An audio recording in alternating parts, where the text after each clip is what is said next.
Welcome back to my channel. तुम्हा सर्वांचं माझ्या यूट्यूब चॅनलमध्ये अगदी मनापासून स्वागत आहे। कशा आहात सर्वजण? मी आशा करते की तुम्ही तुमच्या घरी खूप छान आणि आनंदी असाल। मीही ठीक आहे आणि आजच्या व्हिडिओला सुरुवात झालेली आहे। तर आजचा वार आहे गुरुवार आणि टायमिंग झालेला आहे संध्याकाळचे 6 वाजलेले आहेत। तर आज व्हिडिओला मी सकाळी नाही तर संध्याकाळी सुरुवात केलेली आहे। नेहमीच मी मॉर्निंग रूटीन शेअर करते, तर म्हटलं चला आज थोडंफार ना नाईट रूटीन जे आहे ना ते शेअर करूया। सोबतच आम्ही यात्रेला गेलो होतो, तर तिथलेही काही क्लिप मी शेअर केलेले आहेत। तर आशा करते की तुम्हाला आजचा व्हिडिओ नक्की आवडेल। तर आज सकाळी मी चहा बनवला नव्हता, त्यामुळे म्हटलं चला संध्याकाळच्या वेळेस ना थोडासा चहा बनवून घेऊया। तर इथे मी माझ्यासाठी एकच कप चहा बनवला होता, कारण माऊ आणि राजवीर सध्याला ना खाली गेलेले होते खेळायला। चहा वगैरे घेतला आणि त्यानंतर ना स्वयंपाकाला सुरुवात केलेली आहे। जसं की तुम्ही मगाशी पाहिलं असेल, चहा बनवताना बाजूला कुकर ठेवलेला होता मी, तर त्यामध्ये मी ऑलरेडी डाळ आणि तांदूळ शिजायला टाकलेलं होतं। तर डाळ शिजलेली आहे, भातही तयार झाला होता। त्यानंतर मी डाळीला इकडे फोडणी देऊन घेतलेली आहे। आज जो संध्याकाळचा स्वयंपाक मी बनवणार आहे तो अगदी साधा सिंपल असा बनवणार आहे, कारण लवकर मला आवरायचा होता स्वयंपाक आणि त्यानंतर आम्हाला यात्रेलाही जायचं होतं, प्लस श्री स्वामी समर्थ महाराजांच्या मठामध्येही जायचं होतं। तर चहा वगैरे झाल्यानंतर लगेच मी स्वयंपाकाला सुरुवात केली। तर इथे मी घेतलेल्या आहेत या भरलेल्या मिरच्या। मागच्या मला वाटतं व्हिडिओमध्ये तुमच्यासोबत मी भरलेली जी मिरची आहे त्याची रेसिपी शेअर केली होती। तर जास्त क्वांटिटीमध्ये या मिरच्या मी बनवल्या होत्या, तर मग काही उरलेल्या फ्रीजमध्ये स्टोअर करून ठेवल्या होत्या। तर म्हटलं चला आज त्याचा मिरची पकोडा बनवूया। तर यामध्ये बटाट्याचं सारण मी भरलेलं होतं आणि बस इथं बेसनचं बॅटर बनवून घेतलेलं आहे। त्यामध्ये या मिरच्या डिप केल्या आणि गरम तेलामध्ये सोडल्या। थोडा वेळ फ्राय करून घ्यायच्या, अलटी पलटी करून मस्त तेलामध्ये तळून घ्यायच्या। तर मिरची पकोडा बनवून तयार झालेला आहे आणि बाकीच्याही राहिलेल्या मिरच्या मी सेम अशाच पद्धतीने ना फ्राय करून घेणार आहे। सोबतच मी त्या दिवशी तूप वगैरे बनवलं होतं घरी, तर तेव्हाच मी थोडंसं पनीर पण बनवून घेतलं होतं। तर हे आहे ते पनीर, ज्याचे मी तुकडे करून घेतलेले आहेत असे मोठ्या फोडींमध्ये, आणि हे जे बॅटर उरलेलं होतं बेसनाचं त्यामध्येच हे तुकडे टाकून मी आता पनीरचेही पकोडे बनवून घेणार आहे। थोडंसं बेसनचं बॅटर उरलं होतं, म्हटलं आता वाया जाण्यापेक्षा ना किंवा मग त्याचं सेपरेट असं थालीपीठ बनवण्यापेक्षा आपल्याकडे जे पनीर आहे ना त्याचेच आपण पकोडे बनवून टाकूया, मुलांनाही फार आवडतात। तर अशा पद्धतीने सेम बॅटरमध्ये डिप करून मी पनीरचीही भजी बनवून घेतलेली आहेत।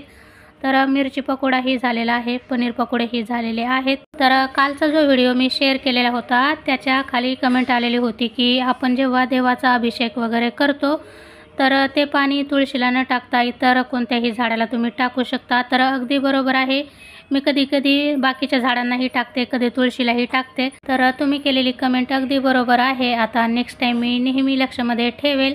तर इथं सर्व भजी माझी तळून झालेली आहेत आणि त्यानंतर आम्ही निघालेलो आहोत मठामध्ये जाण्यासाठी। चला स्वयंपाक वगैरे बनवून झाला आहे आणि आता आम्ही निघालेलो आहोत मठामध्ये जाण्यासाठी। खूप दिवस झाले मठामध्ये गेलेला, चला 1 महिना होऊन गेला। त्या दिवशी गेलो होतो अष्टमीच्या दिवशी संध्याकाळी 9:30 ला, तोपर्यंत मठ बंद झाला होता। हे बघ बुब्बू, बुब्बू इथं झोपतो रोज, आता रोज इथं झोपून राहतो बुब्बू। सकाळपासून संध्याकाळपर्यंत, आणि आमची माऊ बिस्किट देते त्याला।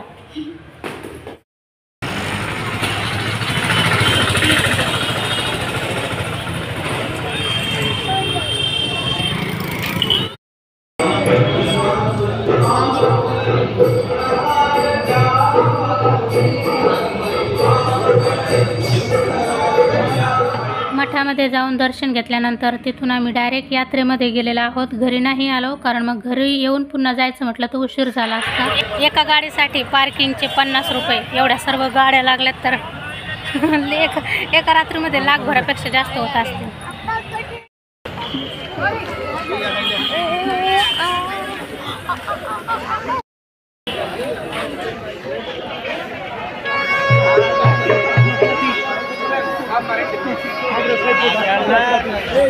केलं नाही खाण्यापिण्याचे गाड्याला सर्व भांडेचे दुकान आहे, भांडी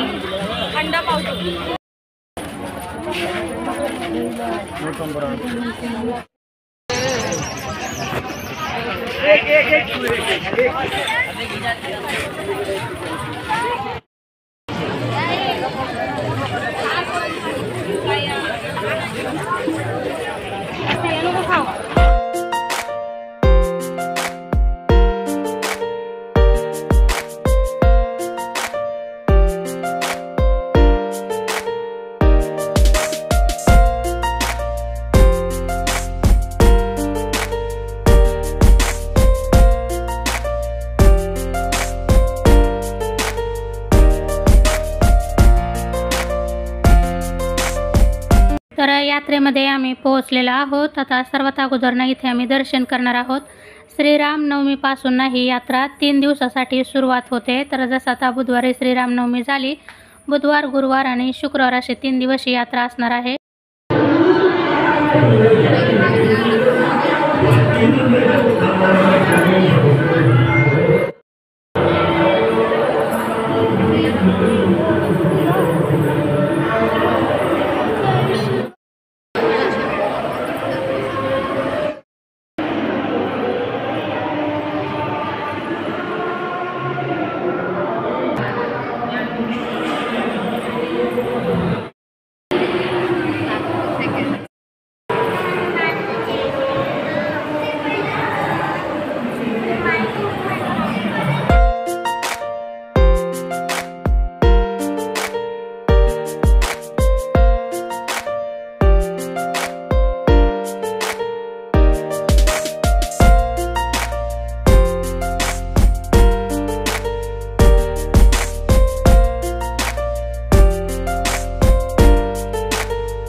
बाजूला ना सर्व खाण्याचे स्टॉल आहेत, म्हणजे जेवण वगैरे, non veg, Manchurian, Chinese.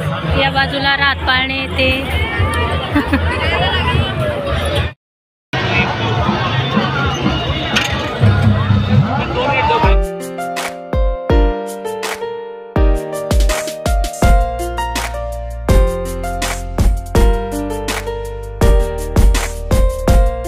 Normally आपण बाहेर जेव्हा पाणीपुरी खातो तर 20 रुपये किंवा 25 रुपये प्लेट असते। तर आम्ही एक शेवपुरी, एक पाणीपुरी घेतलेली, तर दोन्हीचे 100 रुपये झाले होते। तर यात्रा म्हटले की थोडेफार एक्स्ट्रा पैसे लावतातच ते।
हे शिकण्यासाठी अगोदर गाडी तर चालवता आली पाहिजे ना, परफेक्ट। जेव्हा परफेक्ट गाडी चालवता येईल तेव्हा त्यानंतर हे सगळं शिकावं लागतं। रिस्की आहे बाबा।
तर आजचा व्हिडिओ नेहमीच्या व्हिडिओपेक्षा थोडा छोटासा आहे, तर मी आशा करते की तो तुम्हाला नक्की आवडेल। आणि तुम्हाला कशा पद्धतीचे व्हिडिओ पाहण्यासाठी आवडतात किंवा तुमचे काही प्रश्न असतील तर ते तुम्ही मला कमेंटद्वारे नक्की सांगू शकता। तर चला आजच्या व्हिडिओचा मी इथे एंड करते। व्हिडिओ आवडला असेल तर चॅनलला लाईक, शेअर आणि सबस्क्राईब नक्की करा। पुन्हा भेटूया नवीन एका व्हिडिओमध्ये। तोपर्यंत सर्वांना बाय बाय, शुभरात्री, श्री स्वामी समर्थ।